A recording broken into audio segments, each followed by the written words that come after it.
יהיה? לא איך אני יקום איתך? ולא יהיה. ואני עונה לך שכן יקום וכן יהיה. אז אפשר בבקשה להירגע ולקיים דיאלוג? מה קרה? תגידי לי את, מגיע לקופה לקוח נורמטיבי, כן?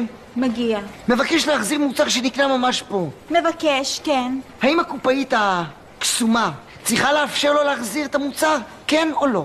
כן, אמנון, התשובה היא כן. אוקיי, יפה.